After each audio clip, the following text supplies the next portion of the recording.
오늘 우리에게 주시는 하나님의 말씀은 시편 82편 1절로 8절까지의 말씀입니다. 시편 82편 1절로 8절까지의 말씀 봉독하겠습니다. 하나님은 신들의 모임 가운데 서시며 하나님은 그들 가운데에서 재판하시느니라. 너희가 불공평한 판단을 하며 악인의 나 보기를 언제까지 하려느냐. 쉘라. 가난한 자와 고아를 위하여 판단하며 곤란한 자와 빈궁한 자에게 공의를 베풀지며 가난한 자와 궁핍한 자를 구원하여 악인들의 손에서 건질지니라 하시는도다. 그들은 알지도 못하고 깨닫지도 못하여 흑암 중에 왕래하니 땅의 모든 터가 흔들리도다. 내가 말하기를 너희는 신들이며 다 지존자의 아들들이라 하였으나 그러나 너희는 사람처럼 죽으며 고간의 하나같이 넘어지리로다. 하나님이여 일어나사 세상을 심판하소서. 모든 나라가 주의 소유이기 때문이니이다. 아멘.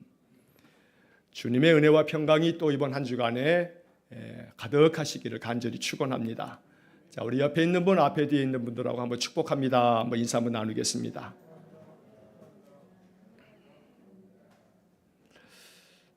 자, 우리가 어제까지 사무엘상의 말씀을 아침에 쭉 읽었습니다.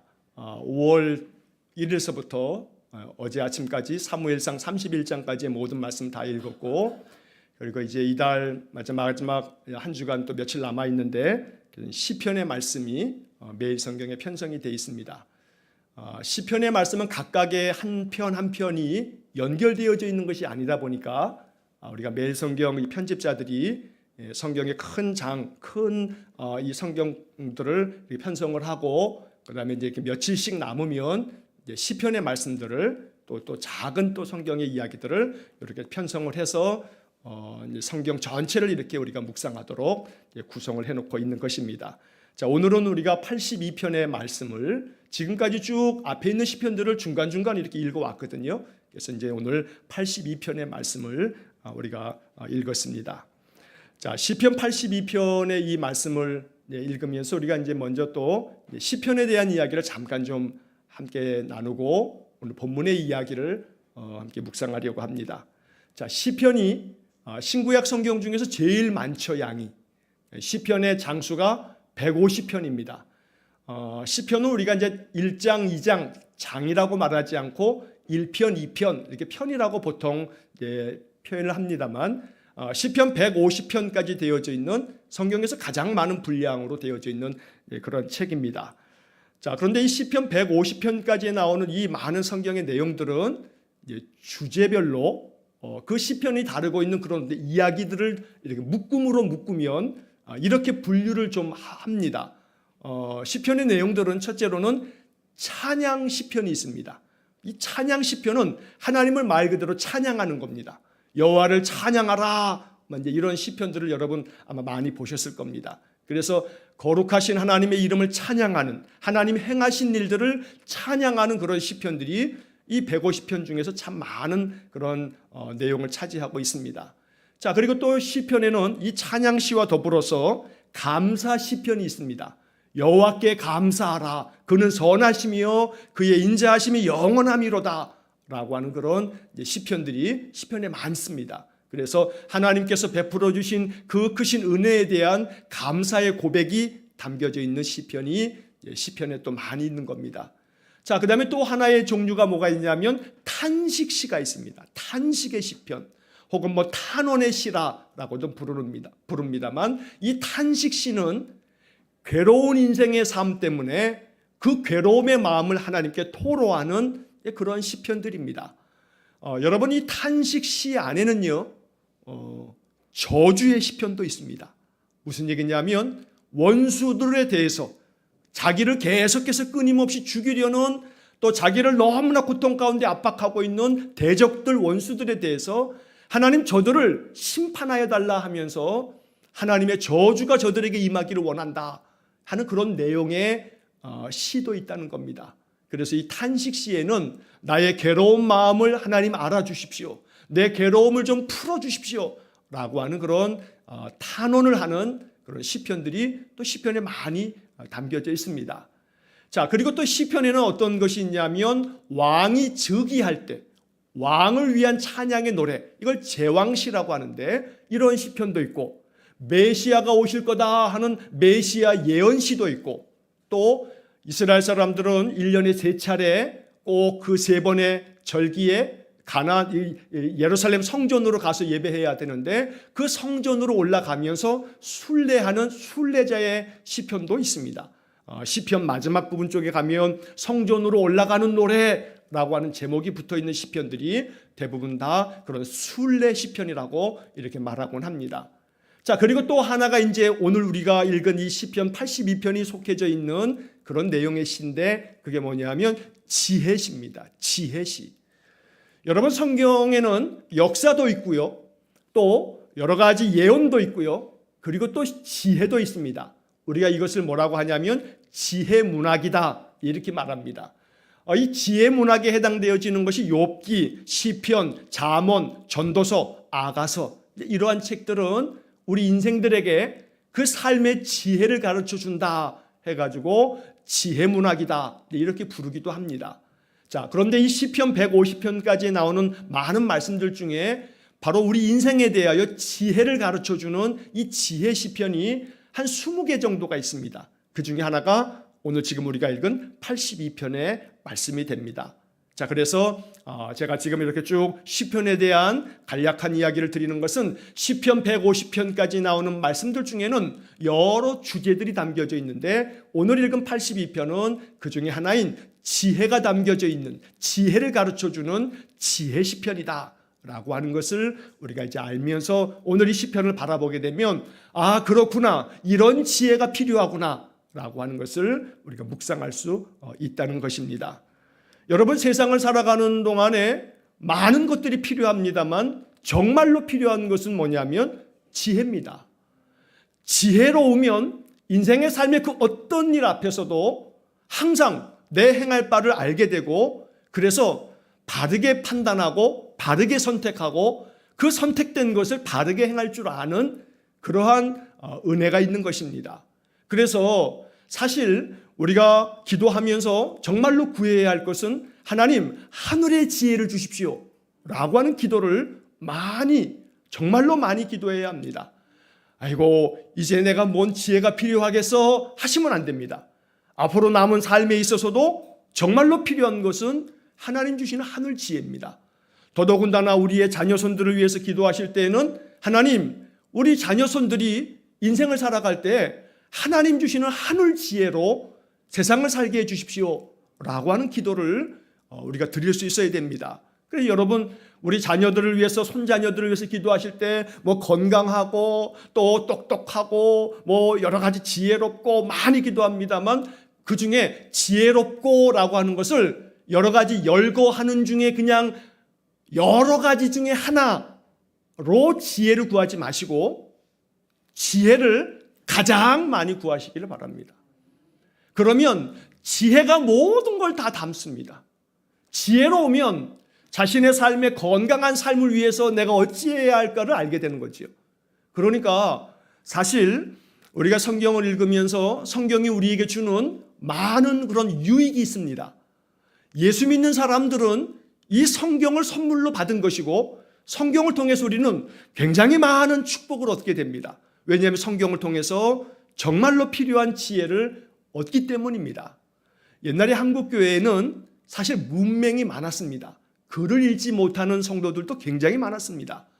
뭐 옛날 다 그렇죠. 그런데 그런 문맹 가운데서도 예수를 믿으면서 하나님 주시는 그 지혜로 예배 시간마다 말씀을 듣고 그 말씀을 떠듬떠듬, 아, 그런 말씀이구나 하면서, 옛날에는 뭐 성경책들이 다 있지도 않고 그래서 이 선교사들이 성경을 다 읽어주기도 하고, 조금 나아지면, 옛날에 여러분들 아마 어려서부터 신앙생활을 하셨던 어른들은 그런 거 기억하실 겁니다. 교회마다 찬송가 같은 거 궤도라고 하죠. 커다란 전지 종이에다가 찬송가 다 써가지고요, 앞에다 이렇게 종이 한 장씩 넘기면서 찬송 부르던 시절이 있었습니다. 자, 그렇게 찬송 부르다 보니까 종이도 많지 않았던 시대는요, 부르는 찬송가가 몇 개가 정해져 있어요. 그러니까 어떤 교회는요, 한 10장 정도 그려놓고요, 매 주일마다 한 2장씩 돌아가면서 찬송해요. 그러니까 1년 12달 찬송가 부르는 게 몇 장이냐면 한 10장 남짓만 부르는 거예요. 그러니까 그 10장 남짓 부르니까 매 주일마다 새벽마다 부르는 게 그 찬송이니까 커다란 종이에 커다란 글씨로 찬송을 부르면서 아, 저게 그런 글씨구나. 아, 저거 글씨를 가나다로 익히는 게 아니고요, 그림으로 익히는 거예요. 아, 저게 하늘이구나. 저게 아버지구나. 그러면서 문맹을 해독하면서 그러면서 하나씩 하나씩 지혜가 생겨지었던 우리 신앙의 선배들이 많습니다. 자, 성경이 우리에게 주는 이 큰 축복 중에 하나는 우리에게 지혜를 가져다 주는데, 세상을 어찌 살까? 또 어떤 문제 앞에서 나는 이 문제를 어떻게 바라봐야 할까? 이 문제를 내가 어떤 방법으로 어떻게 내가 이것을 해결해 가면 좋을까? 지금 내 상황에서 나는 어떤 마음과 어떤 생각을 품어야 할까?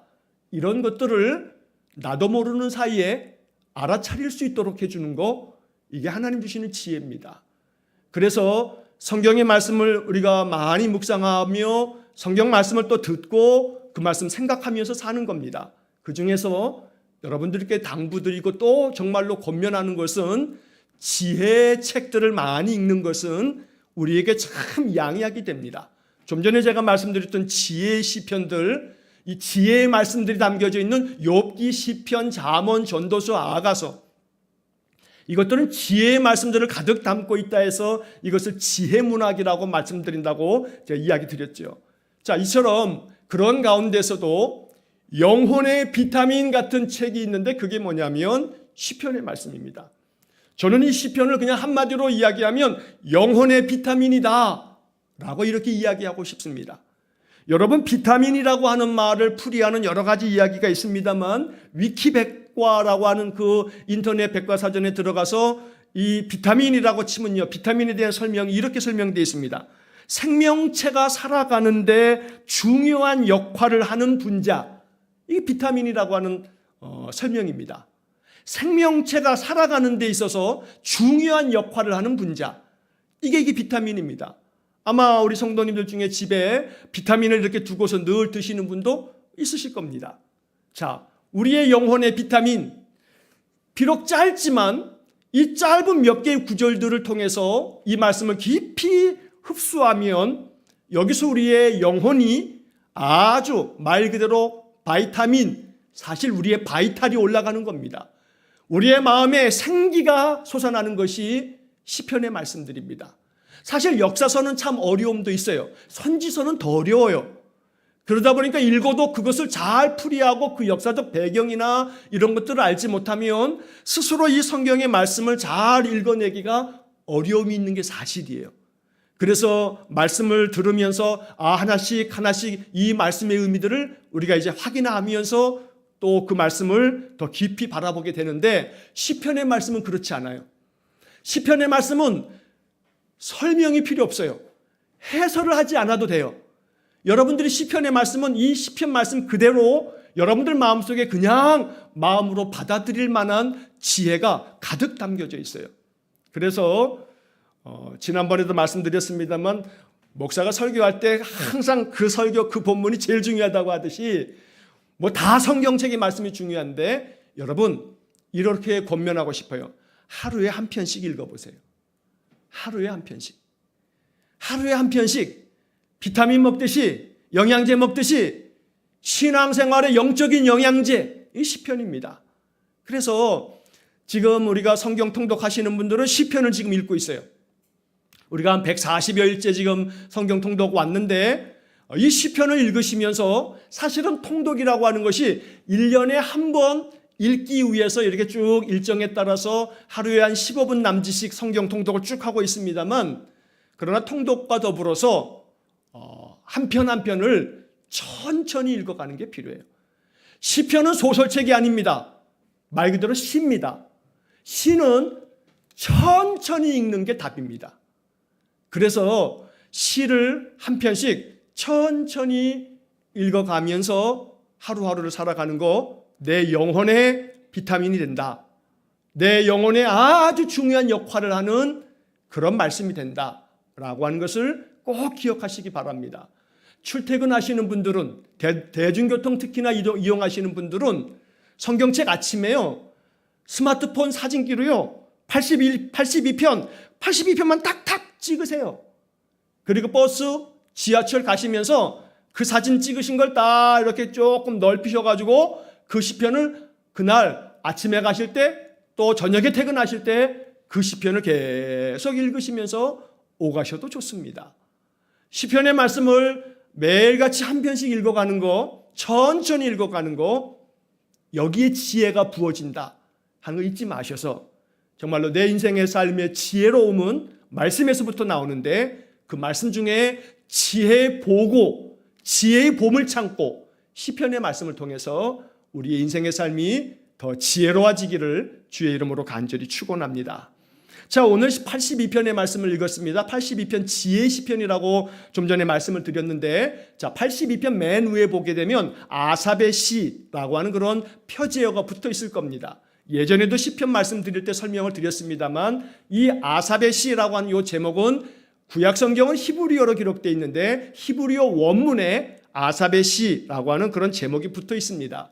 아삽이 기록한 시편입니다. 아삽이라고 하는 사람은 다윗 시대에 활동했던 요즘으로 말하면 찬양대장입니다. 찬양대 리더입니다.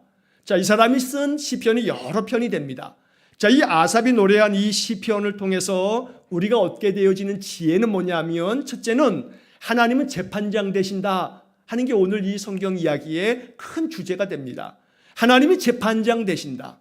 그래서 하나님이 세상 모든 만물을 재판하신다, 곧 심판하신다 라는 이야기를 담고 있는 겁니다.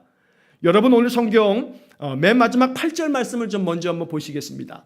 8절 말씀에 보시면 하나님이여 일어나사 세상을 심판하소서 모든 나라가 주의 소유이기 때문이니이다. 자, 이 시편을 통해서 이 우리가 알게 되어지는 하나 중요한 사실 하나는 하나님은 세상을 심판하시는 분이시다라는 겁니다. 이 세상 모든 만물의 끝이 있다는 것이 기독교 세계관입니다. 사람도 끝이 있지요. 자, 우리의 모든 인생도 끝이 있지만 역사도 끝이 있습니다. 어느 때가 되면 세상 모든 것들이 끝나는 시점이 있습니다. 그 끝나는 시점을 하나님께서 세상을 심판하시는 날이다 라고 이야기하는 겁니다. 구약의 선지서들은요, 그 선지서들 이사야, 예레미야, 에스겔, 다니엘, 호세아, 요엘, 아모스 쫙 나가서 말라기 선지자까지 나오는 선지서들의 이야기는요, 한마디로 이야기하면 하나님이 세상을 심판하신다. 그러나 그 심판 가운데서도 하나님의 거룩한 백성들은 구원하신다 라고 하는 것이 선지서들의 중심 내용입니다. 자, 그래서 성경을 통해서 우리가 항상 알아야 하는 것은 하나님께서 세상을 심판하신다, 심판의 날이 있다 라고 하는 것입니다. 오늘 성경의 이야기는 그러한 이야기를 담고 있습니다. 근데 왜 이 이야기를 하냐면 그렇기 때문에 하나님이 세상을 심판하시기 때문에 너희 재판하는 사람들아 정신 똑바로 차려라. 너희들이 마치 너희들의 판단과 재판으로 세상 모든 것들이 다 결정나니까 너희들 굉장히 교만한데 너희들이 세상 모든 것들을 재판하는 줄 알지만 그러나 하나님이 재판하는 거다. 하나님이 너희들도 재판할 거다 라고 하는 이야기입니다. 82편은 여러분 1절 말씀에 보면 이 82편 1절 말씀에 하나님은 신들의 모임 가운데 서시며 하나님은 그들 가운데서 재판하시느니라. 여기서 그들 가운데라고 되어 있는데 이 그들이라고 하는 이 인칭 대명사는 누구를 말하는 거냐면 재판장들을 말하는 겁니다. 자, 재판장들. 오늘 현대 민주주의 사회에서는 삼권 분립이 되어 있으니까 재판은 누가 하냐면 법관들이 하죠. 사법부, 법원에서 하는 겁니다. 자, 이건 민주주의 사회에서 이렇게 삼권 분립이 되어지니까 행정부, 입법부, 사법부가 나뉘어져 있습니다만 옛날에는 그런 거 없죠. 옛날에 봉건주의 사회, 아니 그 이전 사회에서는요, 그냥 권력을 가진 사람들이 모든 거 다 하지 않습니까? 왕정시대도 마찬가지예요. 왕정시대에도 모든 것들에 대한 판단과 결정은 다 누가 내리냐면 지도자들이 내리는 거예요. 동네 작은 마을 원님이 사또가 모든 걸 다 결정하고 판결 내리고 사람 심지어 죽이기도 한단 말이에요. 한 나라의 왕도 모든 나라를 다 통치하고 다스린단 말이에요. 그러니까 이 시편의 이야기는 고대 한 3천여 년 전의 이야기인데 그 당시에 지도자들, 무언가를 결정하면 그 사람들의 결정에 의해서 판결나는 그러한 사람들, 그래서 너희들의 판결로 말미암아 모든 것들이 결정이 내려지는 그 재판장들, 그래서 여기서 지금 말씀드리는 재판장이라고 하는 것은 우리가 생각하는 법관들만을 얘기하는 게 아니다 라고 하는 것을 이해하시고, 한편에서는 여러분 가정에서 누가 결정을 내리느냐, 부모가 모든 걸 결정을 내리고 아버지가 결정을 내리고 어머니가 결정을 내리고 그러면 결정을 내리는 사람이라고 이해하셔도 됩니다. 작게 얘기하면.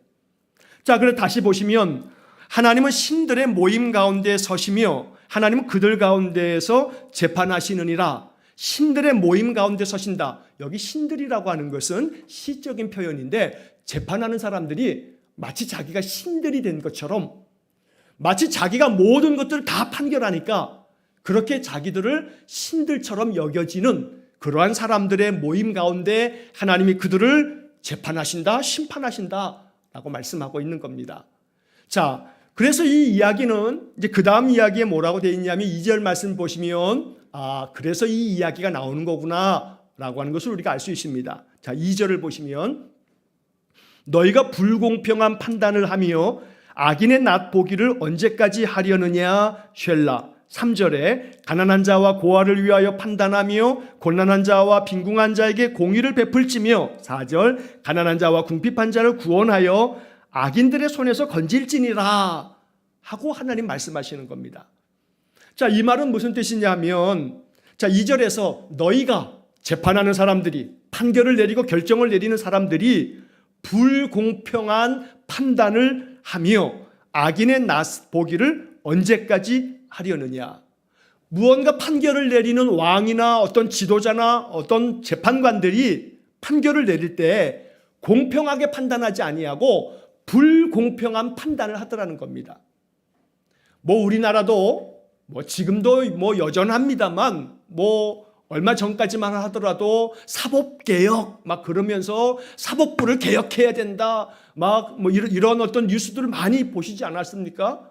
여러분, 그런 뉴스가 조금 안 들린다고 해서 지금은 나아졌나? 그렇게 썩 나아졌다는 생각이 들지 않을 때가 많습니다. 왜 그러냐면 이 법관들이 결정을 내리는 그 판결이라는 것이 소위 말해 예전에 그 못된 놈 하나가 얘기한 건데 그 얘기가 참 지금도 회자가 되는 말이 있죠. 유전무죄, 무전유죄. 돈이 있으면 다 무죄고 돈이 없으면 유죄가 되는 세상이라고. 이게 사실은 오늘날 우리가 살고 있는 세상입니다. 법관들이 판결을 내릴 때 권력을 가지고 있는 사람, 재벌가들 판결은요 구부러져 있습니다. 이거는 공공연한 이야기입니다. 비밀도 아닙니다. 권력을 가지고 있는 자나 또 재벌가들의 판결은 많이 구부러져 있습니다. 가난하고 힘없는 자들에게는 가차없는 것이 세상의 법입니다. 그래서 성경은 이러한 것이 오늘날만 그런 것이 아니라 옛날도 그랬습니다. 인간은 죄성이 가득하기 때문에 옛날이나 오늘이나 다르지 않습니다. 오늘 성경은 그렇게 판결을 내리는 사람들이 불공평한 판단을 해서 판결을 하고 너희들이 언제까지 악인의 낯을 보겠느냐. 다시 말하면 악한 자들에게 너희들이 왜 계속해서 그들의 편을 드느냐. 언제까지 그들의 편을 들겠느냐라고 이렇게 하나님 말씀하고 계시는 것입니다. 자, 오늘 이 82편의 이야기는요. 어쩌면 나랑 직접적으로 관계없는 이야기네 라고 생각하실지 몰라요. 그러나 그렇지 않습니다. 이 성경 이야기를 읽으면서 사실 우리들이 이 말씀 앞에서 기도해야 할 중요한 내용이 있습니다. 세상을 위해서 기도하는 것이 얼마나 필요한지 모릅니다. 아무런 일이 없을 때는 별로 없을 것 같습니다만 그렇지 않습니다. 여러분, 내가 사는 동안에 어떤 일에 연루되지 않는 것이 이것이 참 좋은 일입니다만 더러는 나도 모르는 사이에 무언가 연루가 되게 되면 내가 무언가 판결을 받아야 되고 판단을 받아야 되는 자리에 설 때가 있습니다. 그때 억울한 일을 당하면요, 정말로 온 세상이 망해버렸으면 좋겠다 하는 생각을 갖는 사람들이 세상에 많습니다. 저도 여기 상가에서 이렇게 목회를 하면서요, 저도 법원에도 가봤고요. 그리고 그 법원의 그 조정위원회 앞에 가서 또 막 이러기도 했고요. 그런 적도 있거든요. 예전에도 한두 번 말씀드렸습니다만, 이 상가가 처음 시작될 때, 이제 상가 같은 경우는 구분 소유자라고 하죠. 상가에 소유자들이 많습니다.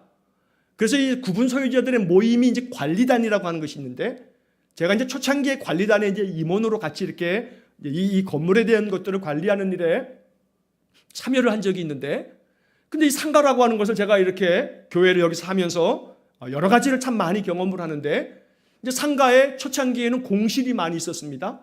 그러면서 그 공실을 이제 여차저차 해가지고 어떤 사람들이 이제 어떤 몫으로 해서 이제 지분을 받게 되면서 그것을 차지하게 되거나, 아니면 경매가 또 나가서 그 경매를 또 받고 들어오는 사람들이 있습니다.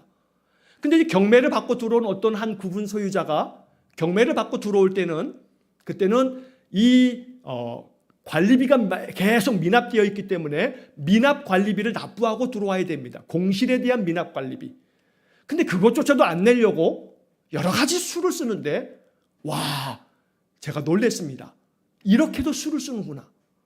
그러면서 그 사람들이 그것을 공실 관리비 많지도 않습니다.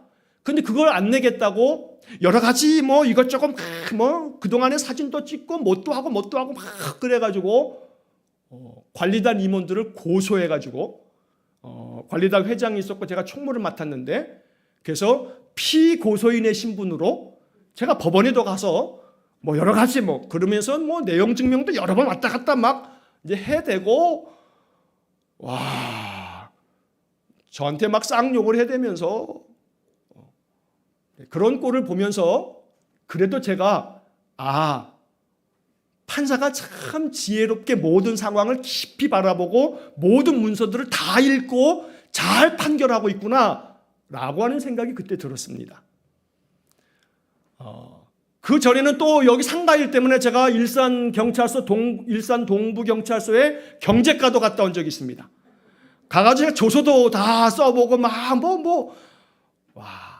그런데 그래도 여전히 세상은 많이 사법 질서가 무너졌다 어쩌다 막 그래도, 그때도 저는 경제과의 그 형사가 참 바르게 판단하는구나 라고 하는 것을 봤습니다.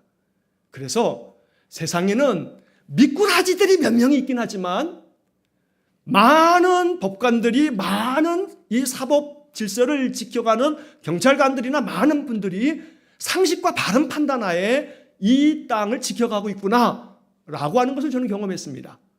그래서 뉴스를 볼 때 그런 몇몇 사람들을 보면 저 못돼 처먹은 놈들 하는 마음이 들지만, 그러나 제가 그것을 경험하면서, 그러나 더 많은 사람들은 올바르게 판단하고 공정하게 판단하는구나 라고 하는 것을 느껴보았는데, 자, 그래서 우리는 이 나라를 위해서 기도할 때 판결을 공평하게 할 줄 알고 판결을 바르게 내릴 줄 알고 모든 수사와 모든 그런 것들을 올바르게 할 수 있는 그런 사람들이 가득한 세상을 위해서 기도하는 것이 필요합니다.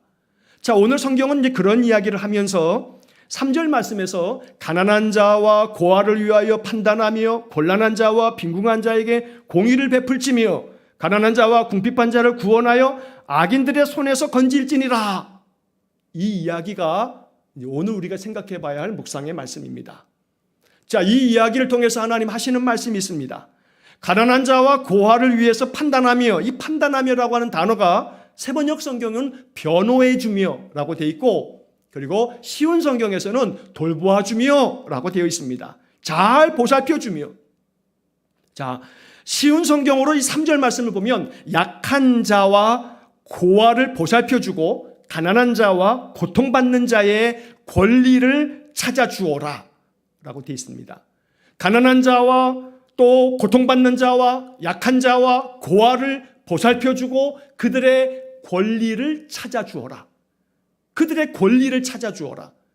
이거는 재판장들에게만 하는 얘기가 아니고 하나님의 백성들에게 말씀하시는 하나님의 음성입니다.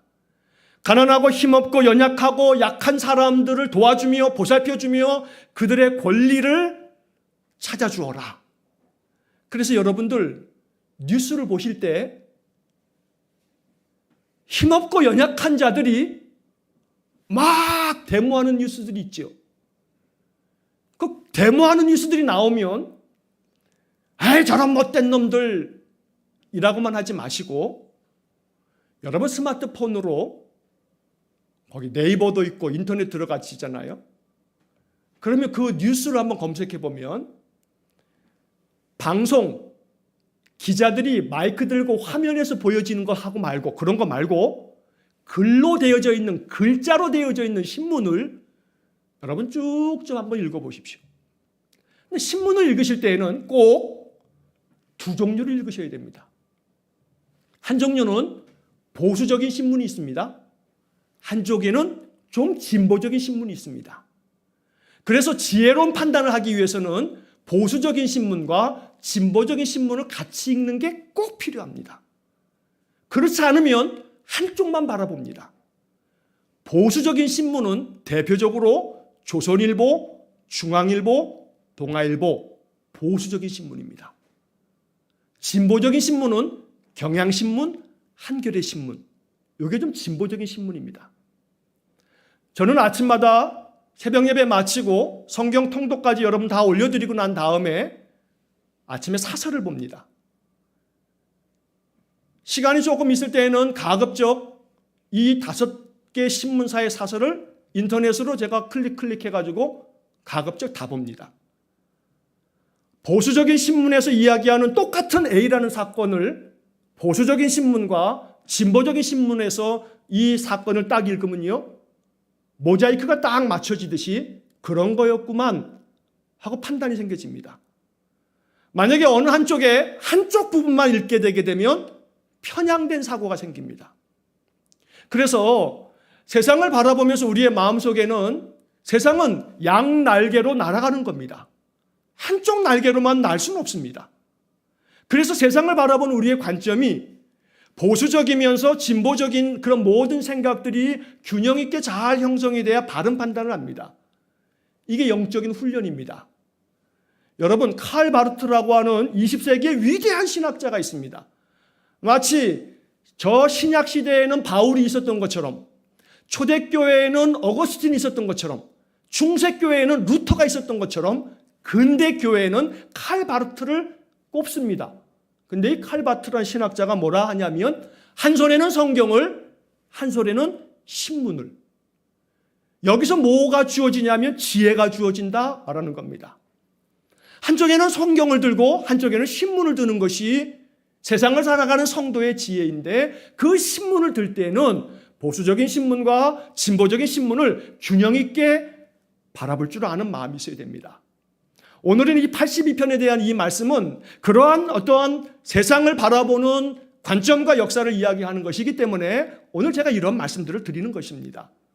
자, 그래서 오늘 이 성경의 이야기는 뭘 말하는 것이냐면, 가난한 자와 고아를 위해서 바르게 판결하여 그들을 변호하고 보살펴주고 약한 자와 곤란한 자와 빈궁한 자를 너희들이 그들에게 공의를 베풀어 그들로 하여금 그들의 권리를 찾아주는 것, 이게 하나님의 뜻인데 이 뜻을 성도들이 감당해야 된다라고 말하는 것이 82편이 우리에게 말하는 하나님의 음성이 되는 것입니다. 자, 그러면 이 이야기를 그냥 쉽게 간단하게 우리의 삶 속에서 우리가 가져야 할 작은 마음으로 몇 가지를 설명드리고 말씀을 마치려고 합니다. 자, 여러분 5절 말씀을 이어서 보시겠습니다. 5절에 보면 그들은 알지도 못하고 깨닫지도 못하여 흑암 중에 왕래하니 땅의 모든 터가 흔들리도다. 자, 여기 5절의 말씀은 그들은이라고 시작되는데 히브리어 성경에는 그 앞에 접속사가 하나 있습니다. 그러나라는 말, 그러나. 그래서 세번역 성경은 그러나 이렇게 번역이 됩니다. 자, 그러나 그들은 알지도 못하고 깨닫지도 못하여 흑암 중에 왕래하니 땅의 모든 터가 흔들리도다. 자, 여기서 그들이 알지 못한다, 깨닫지 못한다, 그래서 어둠 속에서 헤매고 다닌다, 그러다 보니 세상의 모든 기초가 흔들려 버린다 라고 말하는 겁니다. 여기 이 5절 말씀을 통해서 우리는 그래서 이제 이런 마음의 묵상과 기도를 해야 하는 겁니다. 알지 못하면 흔들립니다.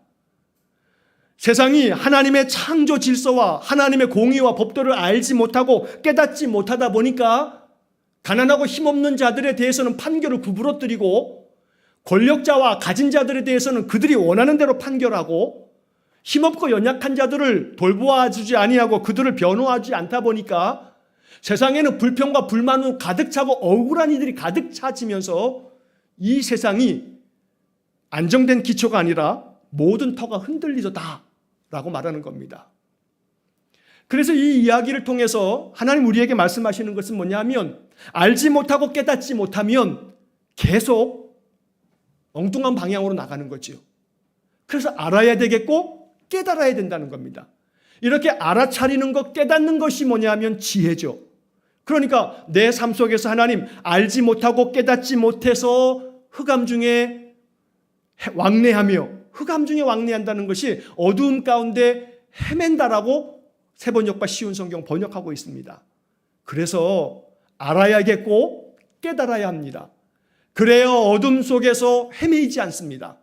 어떤 사건을 경험하면서 어떤 일을 만났을 때 내가 어떻게 해야 할지 알지 못하면 마음이 자꾸 어둠 가운데서 방황하듯이 갈피를 못 잡고 마음이 자꾸 흔들립니다.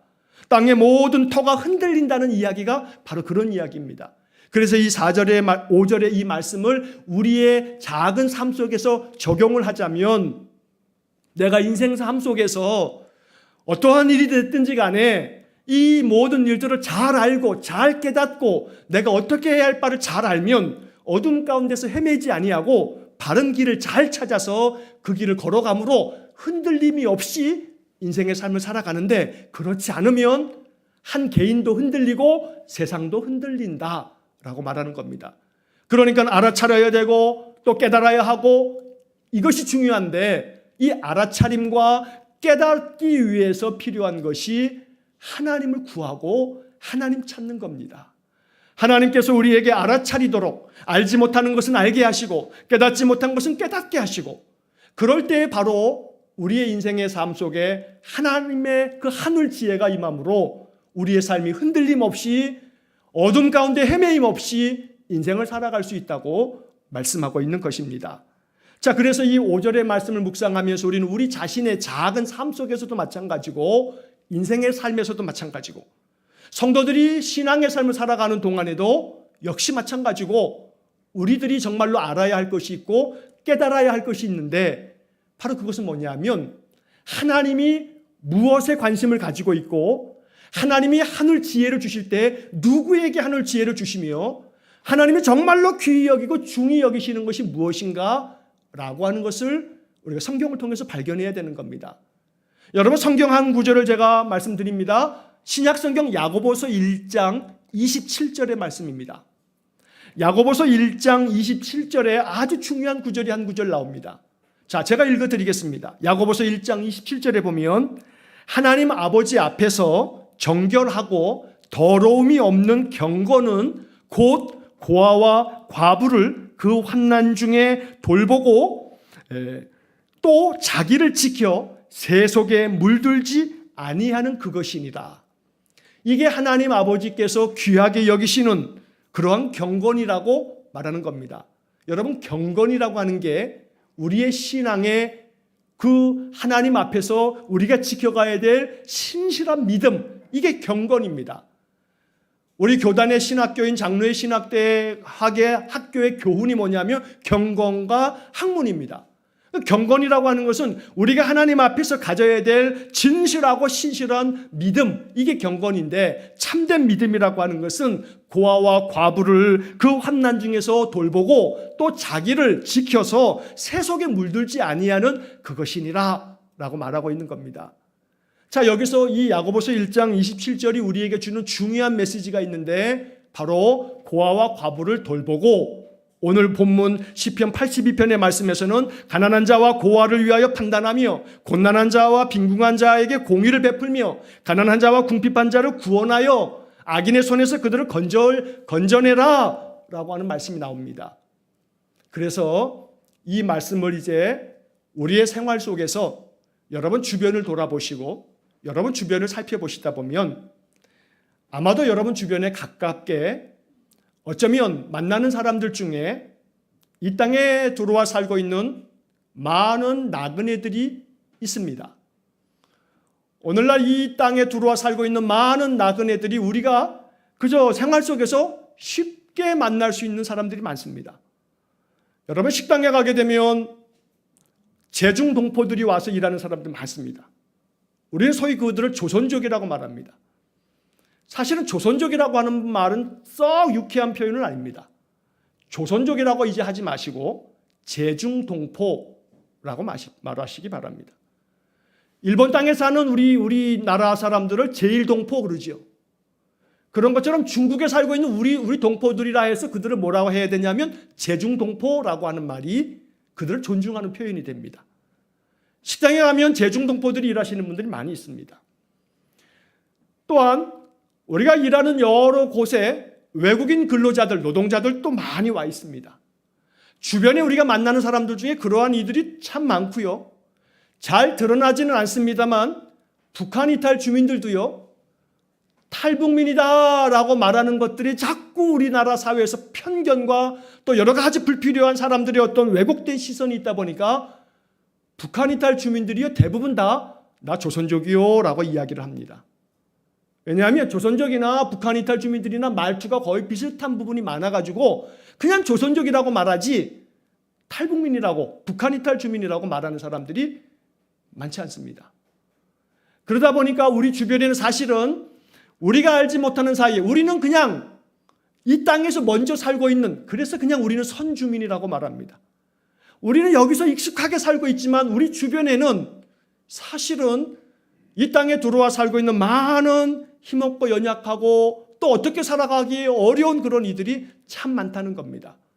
그래서 우리의 마음 가운데 이 시편 82편은 그렇게 이야기하는 겁니다.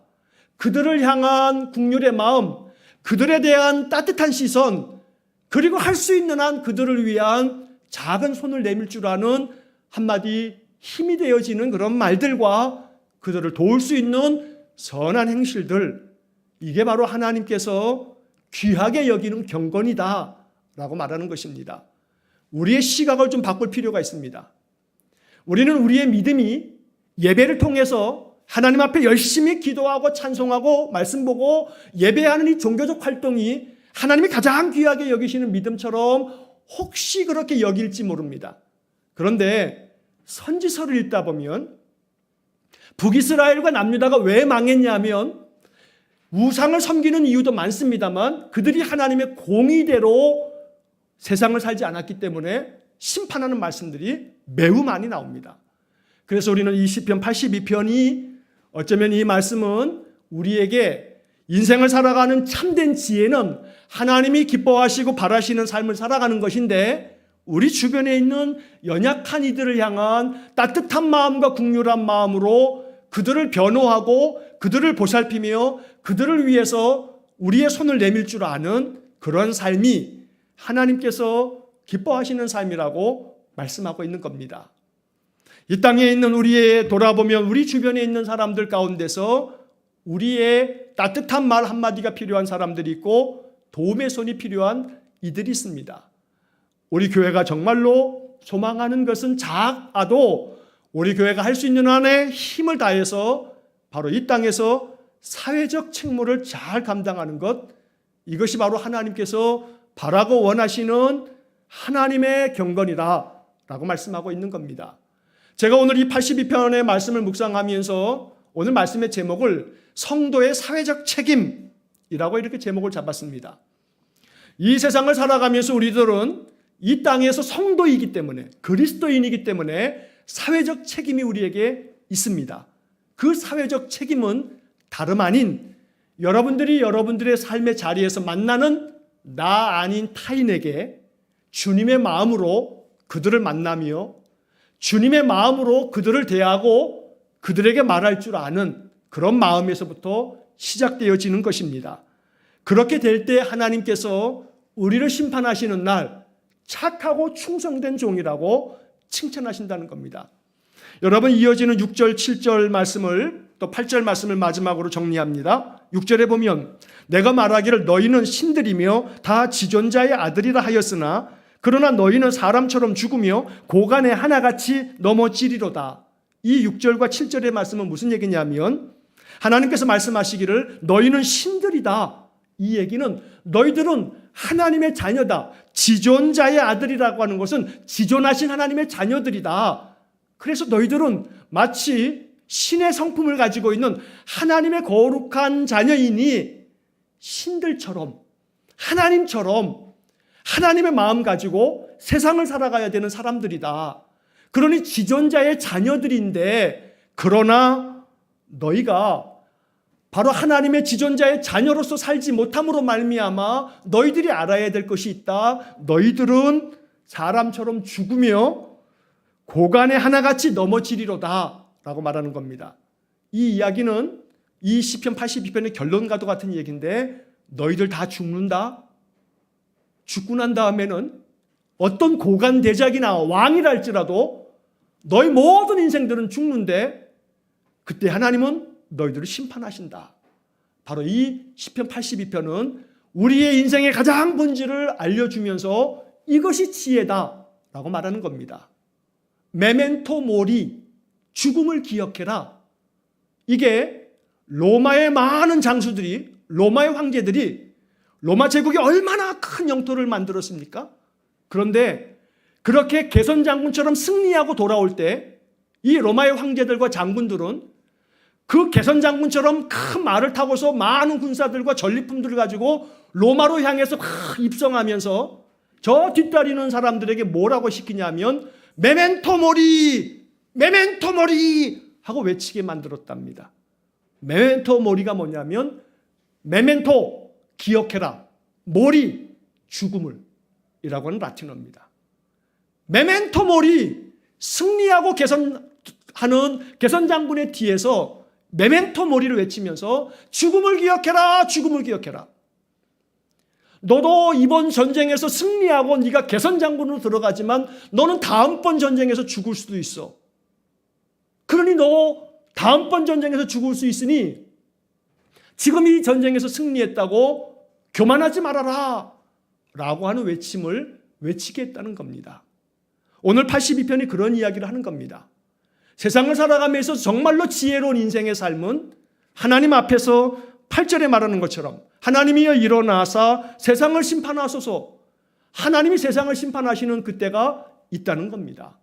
그래서 우리 모든 인생은 너희는 사람처럼 죽으며 죽는다는 것입니다. 그러므로 메멘토 모리, 죽음을 기억하라. 그래서 오늘 하루의 삶이 감사한 것입니다. 왜냐하면 내일 내가 죽을 수 있기 때문에 오늘 하루가 감사한 겁니다. 그래서 이 오늘 하루를 소중하게 여기며 이 하루의 삶을 감사히 여기면서 우리가 하루하루 주님의 뜻을 따라 살아가는 것입니다. 바라가 원하기는 이 82편의 말씀은 어찌 보면 우리의 마음 가운데 인생을 살아가면서 성도의 삶에 사회적 책임을 다하여 내 주변에서 만나는 많은 이들 가운데 내가 주님의 마음으로 주의 사랑으로 만나며 그들에게 주의 따뜻한 향기를 전해야 할 그 사회적 책임을 감당하는 것, 이게 바로 언제든지 하나님 앞에 서게 되는 그날 하나님께로부터 상급받는 인생이다 라고 말씀하고 있는 것입니다. 그러므로 이 82편의 말씀이 지혜가 되어서 우리 인생의 삶에 정말로 그리스도인으로서의 그런 어떤 품위가 느껴지고 품격이 느껴지는 그리스도인의 삶이 될 수 있기를 간절히 축원합니다. 성도의 삶이, 성도의 인격이 품격이 있어서 주변 사람들이 보더라도 저 사람에게서는 배울 게 많아 라고 느껴질 수 있는 그런 삶을 살아가도록 82편은 우리에게 말씀하고 있는 것입니다. 그래서 우리의 신앙의 삶이 정말로 하나님께서 웃으시면서 그래 네가 정말로 내 마음에 든다, 그런 믿음의 삶이 될 수 있도록 언제나 하나님의 뜻을 온전히 알고 깨달으면서 그 뜻에 순종하는 삶이 될 수 있기를 주의 이름으로 간절히 축원합니다. 기도하겠습니다.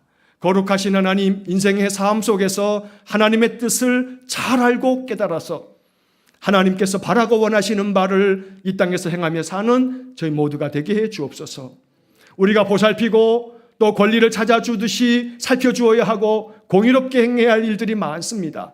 우리 주변 사람들에게 예수의 마음으로 다가가 따뜻한 말 한마디로부터 그들에게 도움이 될 만한 작은 것들의 선행을 행하면서 하나님의 의로움을 나타낼 수 있는 성도들 되게 하시고, 우리 모든 인생의 삶이 하나님 앞에 서는 날, 그 심판의 날에 하나님께로부터 큰 상급 얻도록 날마다 하나님의 공의로움과 정의로움을 잘 나타내며 살아가는 우리 성도들 되게 해 주옵소서. 예수님 이름으로 기도하옵나이다. 아멘.